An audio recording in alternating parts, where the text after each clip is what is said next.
The first thing that we're going to talk about, pretty obvious, is probably this place right here.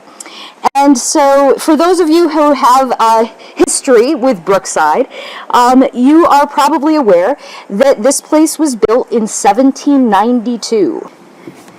Now, when Benajah Douglas built this hotel, he by no means was the first person on this property. There had been people coming here for a long time, and probably decades and centuries, because right out there was a naturally formed spring. The spring was thought to have had healing or medicinal powers. And that belief continued well up on through into the 19th century and today. Would it cure everything? No, but it definitely brought people to this area. It really brought the tourism to this area, and also with it a lot of money and a lot of investment. Someone else that came to this area for the springs was a young woman named Abigail May. And she came here from Boston, Massachusetts to Ballston Spa in the summer of 1800 and provided an amazing record about what life was like here at the springs. That evening, we were safely landed at this house. We have a very pleasant chamber directly over the room occupied by Aunt Davenport last summer. There's great improvements making here. Mr. Aldrich, who took over after Benajah Douglas later on, has lengthened his dining room near 1/3 with a new kitchen at the end, and over the whole are 9 new lodging rooms proper only for gentlemen. They each will contain a window, bed table, and chair, and open upon a piazza, similar to that in front of the house. These, when completed, will enable Mr. Aldrich to entertain 100 people admirably, calculated for the station they fill, and should their lives be spared, in this time will be a most charming place. After this was no longer a hotel, it became a boys' boarding school, and we also know that this has been a single-person mansion, a 2-family residence, a boarding house. Spent a little bit of time as a sanitarium clinic sort of thing, and it was also ended up as apartments for a long time, before becoming the site of the museum right around 1971. So the Old Iron Spring here, this one is actually one of the drilled springs that was done around 1874. The iron railing spring that had been out in the intersection here that they talked about the deer coming and licking at, and that brought so many people here, and why Brookside was, well, Aldrich House at the time, was such a popular place.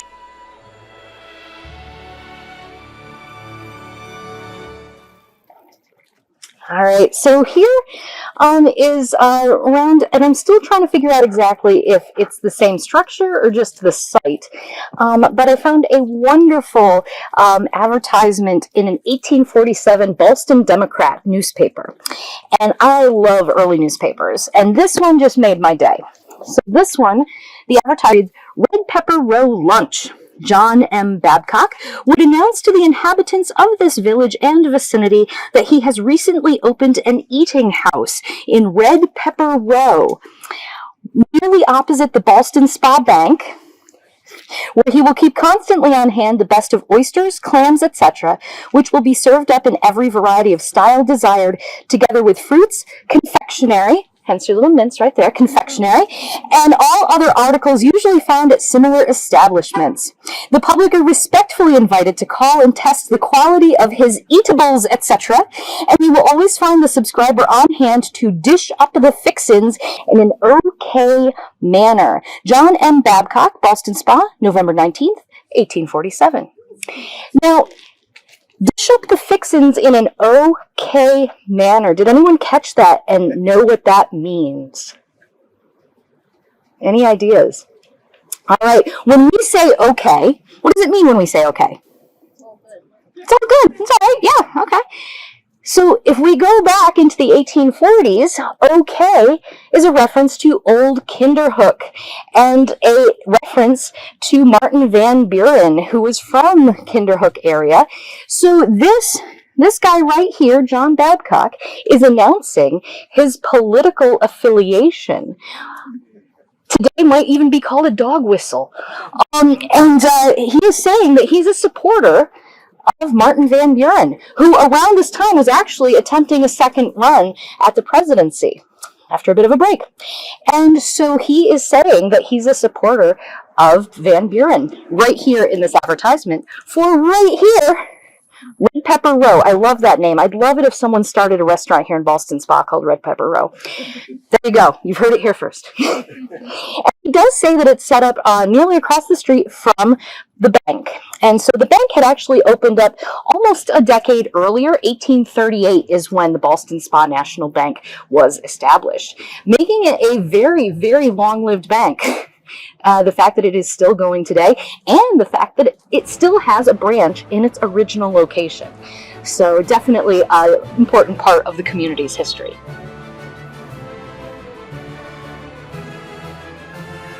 I think we have everyone here for a brief stop. We're going to be talking about this building right here. And if I could ask one of you willing to walk around and show people that picture right there for me? All right, so you can walk around and do that. And I do need another volunteer for something else here in just a moment, so don't worry. All right, so this building right here is the Village Hall. So lots of village business takes place in here. But it wasn't always the purpose for this building. This was actually originally a bank. And so 3-story building right here in Ballston Spa, so one of the tall ones, especially when it was first built. But there's an interesting element to this that is unexpected. All right, can you take this, and this part right here is the important part. Come right up here. So walk right up the steps right here for me. Come right around and put that right up there. All right. So, that is a magnet that I grabbed off of the refrigerator this morning. And so this shows us that this is an iron facade. And there's actually right over in that corner, and Karen conveniently is pointing to it right now. Excellent, Vanna White, right there. McKinney of Albany, New York, was the foundry where this iron facade was from. And so there are a few other iron facades here in town. In fact, the Ballston Museum has a cast iron facade as well. Up here on the left, just past the mechanics garage here, there's a complex of buildings that most recently was the Angelica Laundry Works, but it had been a tannery for many years before that. And the tannery was a place where they were working on processing animal hides into leather. And we have here some examples. And if I could ask, we're going to set a couple of these off on either side, and we've got some leather samples to pass around. And so the American Hide and Leather Company was located there.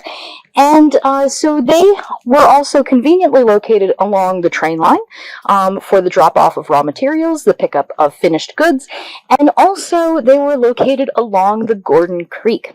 Now, the Gordon Creek we've already passed once, heading away from Brookside and heading to the Old Iron Spring. The Gordon Creek does flow into the Caterham, and unfortunately, in the 19th century, the Gordon Creek was considered a way of flushing away waste from the tannery. So a lot of the things that they didn't really need anymore, excess dye, excess chemicals, things like that, got flushed into the Gordon Creek. Then it went into the Caterham. Then it went into Saratoga Lake. And it was actually part of a lawsuit and quite a bit of legal action that even invoked the interest of Teddy Roosevelt before his presidency because of this pollution that was being sent into the Caterham and Saratoga Lake, and it was also poisoning some of the cattle downstream. So the tannery, again, did not exactly have the best track record for environmentalism, but it was the late 19th, early 20th century.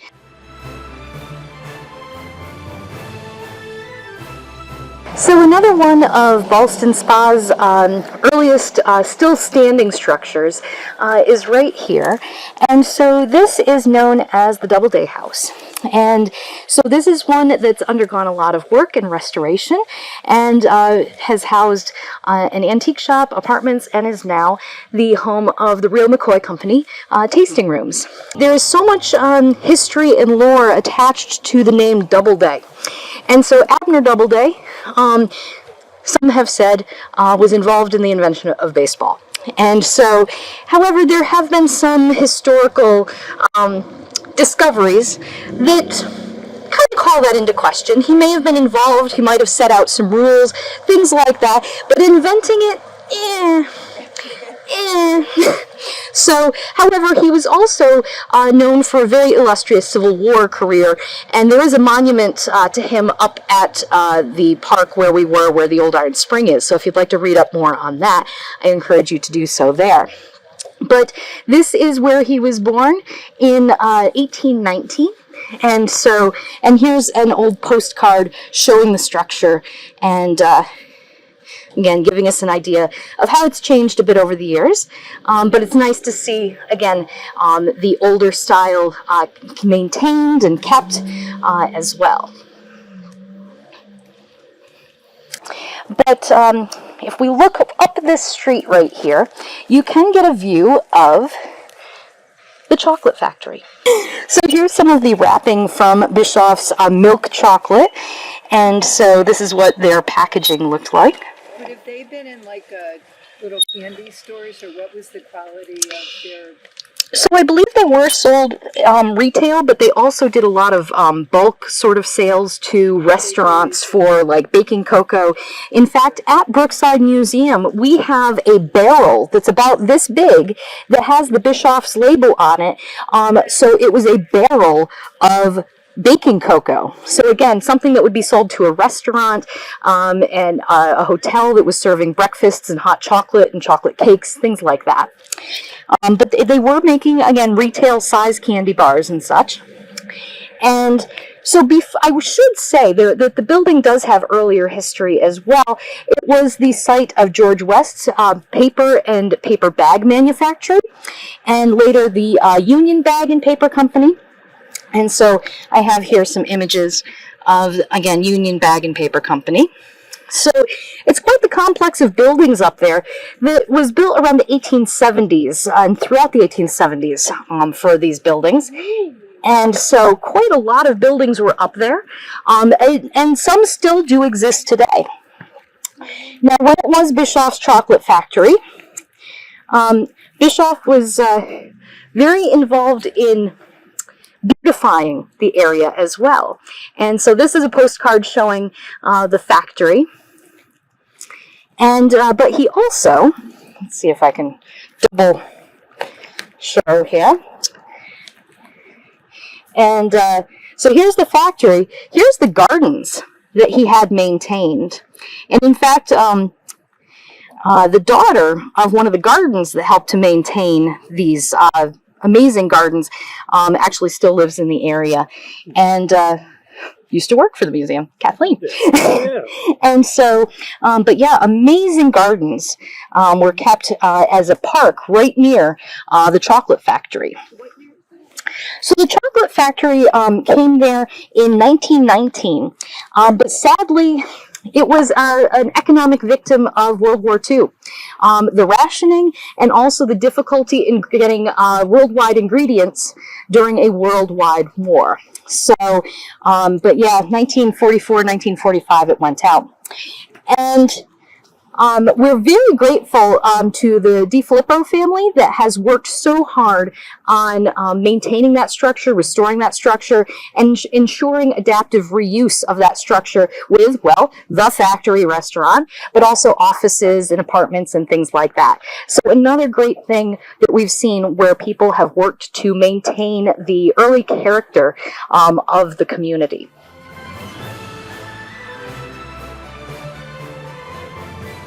He was encouraged to settle in this family, actually by the Strever family, some friends of the family that had been friends with both Ralph and Frances. She was actually from this area. And so Dr. Post set up offices here after the war, and then ended up marrying Agnes Hayes. Agnes Hayes Post. She also worked as a nurse, and and again, they lived right here. So, yes. I just want to say I have a personal connection also with Dr. Post. I also have a personal connection with Dr. Post because he left a significant amount of money and created a fund for registered nurses who live in Ballston Spa who wanted to go back to get their bachelor's degree. And I did that and got both my bachelor's and master's because of that scholarship. Thank you so much for mentioning that. Yes, Dr. Post had set up that scholarship in memory of both of his wives, who were both nurses, and it still exists today. It was a very well-endowed scholarship, and it's still going. So yes, thank you for mentioning that.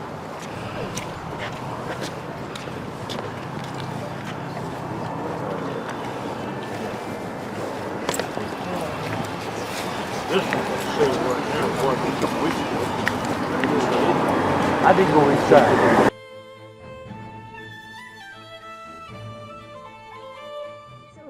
Have a reversed image of the Lincoln block. So right here is Coffee Planet. So the front door of Coffee Planet right there. And so this is the Lincoln block right here. And there was a hotel actually located here. And so this building, again, Lincoln Hotel.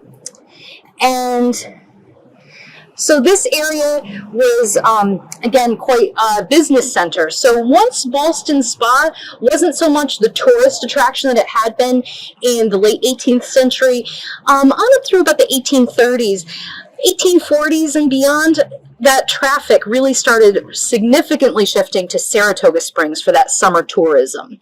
And so Ballston Spa adapted, survived, and might even say thrived because of industry and also because it was the county seat for Saratoga County. So there was always business going on here, and some of these hotels and boarding houses were actually able to continue on because people that were coming to county court or people that were coming here as investors for some of these major industries needed places to stay. And so that seemed to be the case for the hotel here as well.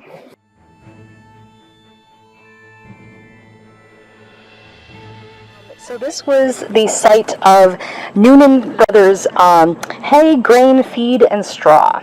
And so for a community that had a lot of agricultural community all around it throughout Malta, Milton, Ballston, and such, this was a spot where you could get animal feed and things like that.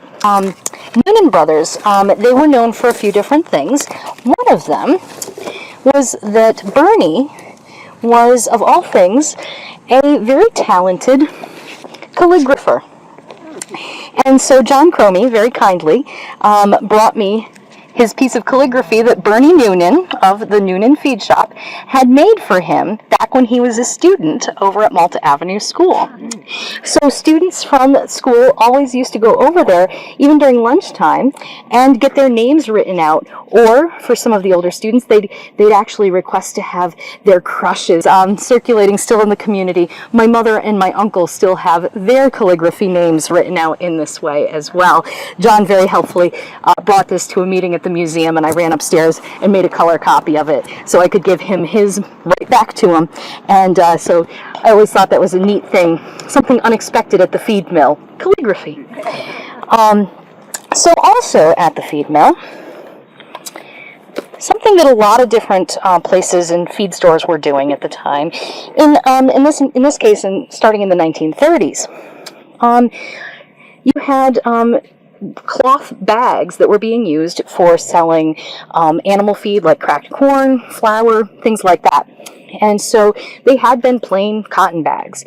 Well, someone got the bright idea, well, if we make it printed cottons, then it can all the more incentive to buy these bags of animal feed or flour or things like that, because then you could go home and the housewives would make aprons and shirts and pillowcases and things like that out of the cloth. And we can pass this around quickly right there. This actually, yeah, you're right. That's eerie. And so that is a piece of feed sackcloth that came right from Noonan's. Now, the other thing about Noonan's that was a little bit, again, that you might not expect, This is what it smelled like when you walked through the door. Any ideas? Raisins? It actually does smell like raisins now that you mention Honey? it. It is a very sweet smell. Raisins and honey? I know. It does smell like raisins, Yeah. and it does smell like honey. If you want to take it and walk around with it, Karen, you're welcome to do so. All right, so while that's going around, we had a few guesses there, and so you got, what is it? Molasses. Yes, molasses. So a lot of the old feed stores, you would add molasses to some of the feeds to make sweet feed for the cattle and things like that. And so as soon as you walked through the door of Noonan's, that was the smell that would just hit you and wave over you. And so that's something my mom and my uncle have talked about, was the smell of Noonan's. I'm going to mention Malta Avenue School, and so that is just a few more steps up the street right here. And so the first school, they started construction in 1899 and opened that in 1900, and it has a very helpful date stone right out front to show. But this is what was known then as the Malta Avenue High School looked like. Now, with that bird's eye or perspective view map, that one is interesting because it was said to have been published in the fall of 1898. They didn't start construction on the school until the fall of 1899, yet the school is on the map. How and why do you think that happened? Why is the school on the map a full year before they started constructing it? How do you think they did it? Why do you think they did it? They knew it was going to be there. They were having their fancy new map made of their town. They wanted their fancy new school on the map. So we think that they submitted the architectural drawings. And so that is how the school... Pretty accurate. However, there is a mistake. Look really, really carefully at the map. Compared to that. It's facing in the wrong direction. Yep. But you know what it is. So we're not sure if that mistake was on purpose to show the fancy side of the school to the map, the viewer, or if it was they just didn't know exactly which way they were going to be facing it yet. So, but yeah, that's a little bit of one of those weird mysteries of the maps. And so later on, they added the other school. They didn't build them right in a row. In fact, this shows the two schools. There was actually originally a blank spot right in the middle. Oh. And they later filled in the blank with the third building there. And so this is my great-grandmother's 6th grade class portrait. And this is from 1907. And Wow. Small group. yes, so this was what the 6th graders looked like in 1907.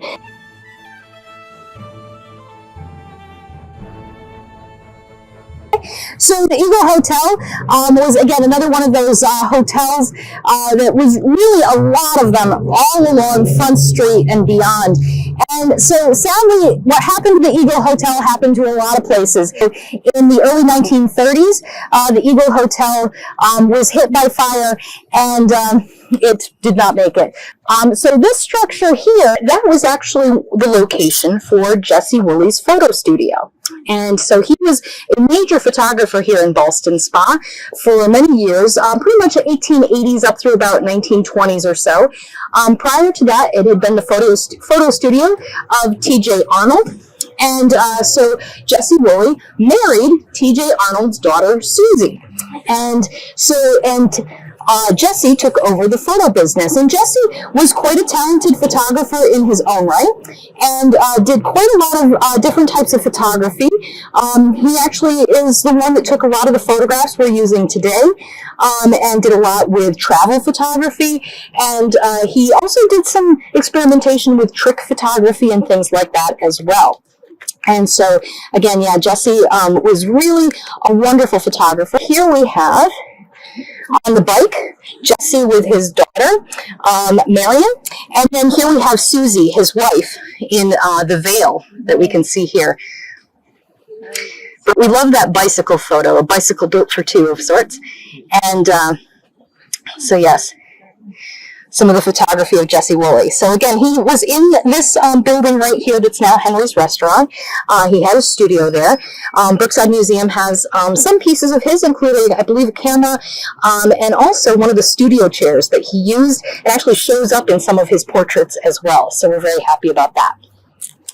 A little bit further up, again, since we have a shady spot and a leaning spot for some of us here, I'm going to take this opportunity to talk about a couple other places as well.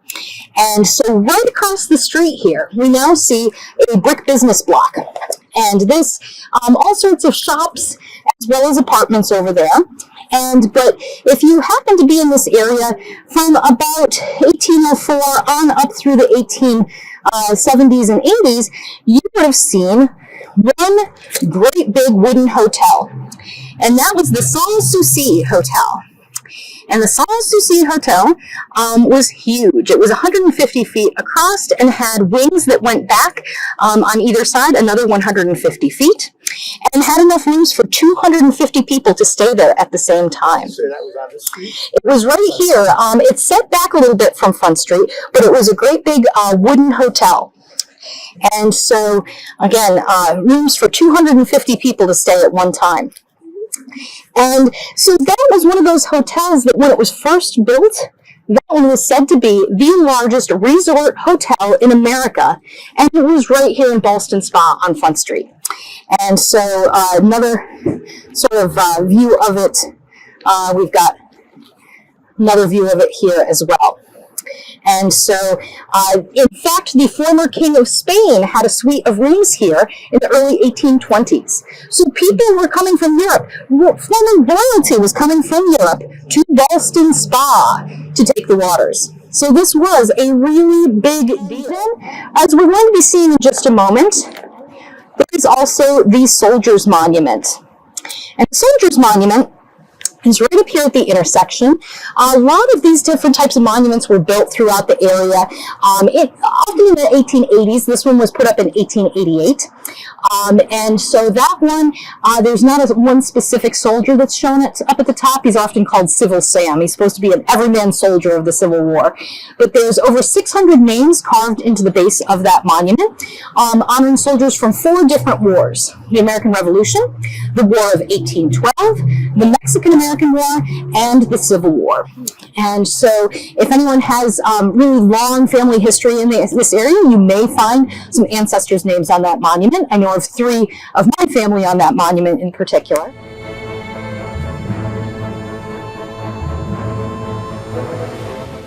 All right, so here we are at Wiswall Park, named for Irving Wiswall, a local attorney and I believe judge. And so he gave this property for a park. Now, up behind here, what is now Waverly Square Antiques, that was the cold storage building. And if you look really carefully at this lower image, it's very helpfully on the side of the building labeled Apple Storage. And so this is where it was refrigerated storage building for agricultural products. And so there's the building right there. You can see the cold storage building. And so that was right up behind there. And later on, it was a styrofoam manufacturing. I always get this wrong. Tuflite? Thank you. I always keep calling it Sterilite for the plastic. No, Tuflite. Thank you. And so, but yes, here's actually an advertisement for the Ballston Refrigerated Storage Company. Receivers, handlers, and storers of apples, fruits, and produce, butter, eggs, cheese, etc. So that's what was in that building. Now, if we look across the street over here, another one of the survivors of the hotel era of Ballston Spa, we have the Mudbury, which is very helpfully dated up at the top with 1804.